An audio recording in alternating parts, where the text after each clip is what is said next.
I would definitely say that Obi-Wan, the Chancellor, and Anakin are the main characters. When considering previous episodes of the Star Wars trilogy, Obi-Wan is Anakin's mentor, as Anakin took interest and wanted to become a Jedi. I think as we see Anakin grow older, Anakin becomes more independent and starts to disobey Obi-Wan's commands and rebels against the Jedis. Jedis also seem to have their own social rank in this movie. They're like the men of high power in our society, such as policemen or the FBI or even the president. Or a galaxy far, far away. Oh my god. It is apparent that the Chancellor is also a man of power. He very obviously was not much of a Jedi, though, by the way he talks to Anakin and encourages him to do something that was against his conscience. He was not afraid to use his power. Yeah, that was pretty sad. It's just a bummer that Anakin had to turn against the Jedis, the Chancellor, who is really the Sith, got to him. The Sith had dark forces, and he really got to Anakin and made him believe that darkness was better. I personally think that because the Chancellor had more power, Anakin thought it was a better idea to switch sides for the sake of the one he loved. Typical trait of a man, light for more power. Yeah, no kidding.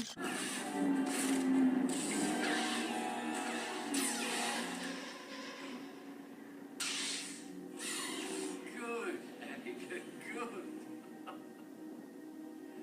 Kill him. Kill him now.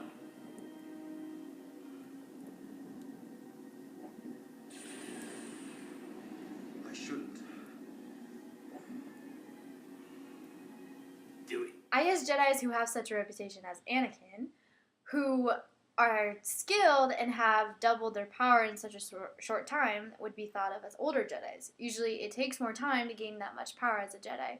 Now that I think about it, Anakin has acquired a lot of power, and no wonder the Chancellor put darkness in his mind. Yes, the negotiator, General Kenobi. We've been waiting for you. Yummy. That wasn't much of a rescue. You're welcome. And Anakin Skywalker, I was expecting someone with your reputation to be a little older. I find it interesting that all the Jedis in this episode are men, and that the rulers are women, such as queens and princesses. It's like women and men have their own social, separate roles in society. The women rule as the men fight. Mm-hmm. They have separate social classes. The bus droids are even their own social class. As you notice, they all do fight and are viewed as being lowly, especially since every single one of them dies and are killed so Right? easy. It's like they don't even try. I know. It's like, Exactly. Also, General Grievous is the evil leader of the droids, and he has a huge role in the social class of the dark side. for sure. Even Obi-Wan admits that Anakin's power is enhancing when they return home from saving the Chancellor, and for saving Obi-Wan from the bus droids, as well as killing Count Dooku. It's funny how Anakin's attitude in the beginning is humble and gives the credit to Obi-Wan, even though Anakin did most of the work. I also noticed that Anakin and Padme have to keep their love affair secret because of their social positions. That really must have had a big impact on their lives. It really doesn't seem that very fair. That would be a very big downfall to being in a higher social class in the galaxy. This, however, could mean that a very bad reputation for their babies. I agree. I also think that because Anakin did find out he was going to be a father, he thought he had to do what's best for Padme and the baby. Which, I guess, in his mindset, was turning to the dark side. He now has taken a father role, and he thinks he knows what's best, when really he hurts his friend's wife. Or, now wife. Because they weren't supposed to be husband Yeah, technically and wife. nobody knew about it. Any union, overall. Yeah. I also noticed that Yoda is like the wisest Jedi ever. He's important right? throughout. Yeah, seriously. He's so important throughout the whole movie and trilogy, actually. He has a very important role in his social class since he interprets how the Force He's kind of works. scary. Yeah, he kind of is. I don't know what they were thinking when they made him. Looks like an alien. Yeah, he does. But he senses things that others can't. And he sees the greed that Anakin has, and that stumbles Anakin because even when Anakin is accepted into the council, he's not grateful because he's not deemed as the title of being the master. And this also shows that the title is just as important to him as the privilege. He wanted the recognition and good name. I understand. You are on this council, but we do not grant you the rank of master. What?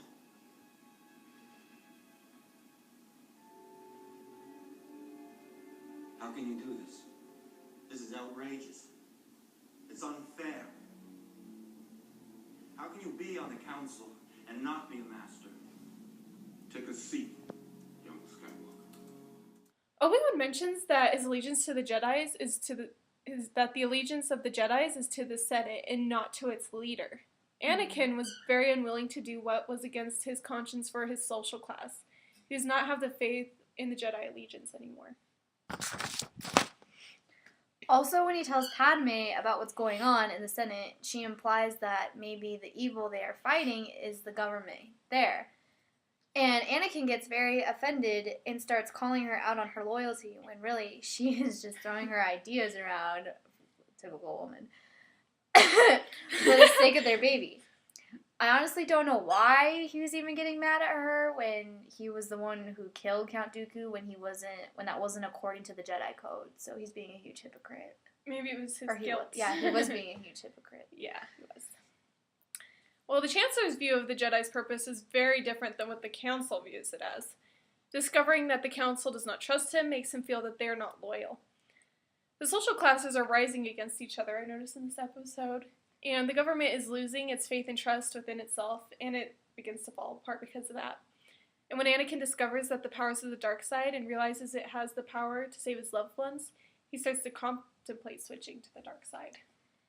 You know what's also funny? I thought was funny is that it's hard to tell what the genders are of the Wookiees. Even though the gender is not specified, we can assume that they take a manly role. Am I right or am I right? And they take kind of like a native role as warriors. But I know, it's like they're animals and live like their Native American culture, like they did in the United States society, but in the universe instead. And they live in a more natural habitat compared to the city that the Jedis live in. Mm-hmm.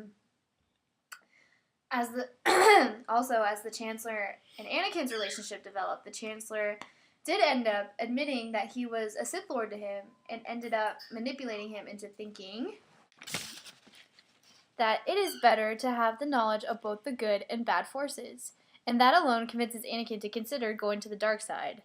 And it showed himself as a rounded character. It's true, he begins to accept the dark side more and more, and begins to hold it higher than the Council and all that he believed in before. And the Chancellor's words made a big impact on Anakin. The Chancellor was also obsessed with power, which is evident by his use of it to kill Jedi member and his influence over Anakin. It's like he made himself out to seem like the good guy when he was really just evil. All he wanted was power. Anakin pretty much had the life, and then he's just like, I'm gonna throw Blew it it away all, yeah. because of Padme. Anyway, very true though. His relationship with Padme also changed completely once Anakin started to do dark deeds for the Chancellor. She realized that Anakin is craving more power and doesn't like what she's seeing. So Anakin, out of anger, chokes Padme nearly to death. Thus, a broken heart kills her after she has given birth. Yeah, and the Republic finally got overthrown, and the Jedis have been brought down. And they are now dispersed, and no longer have the diplomacy or power that they once had. Anakin survives his battle with Obi-Wan, and thus is appointed as the Sith Lord, and eventually gathers an empire for himself to rule the galaxy on the dark side.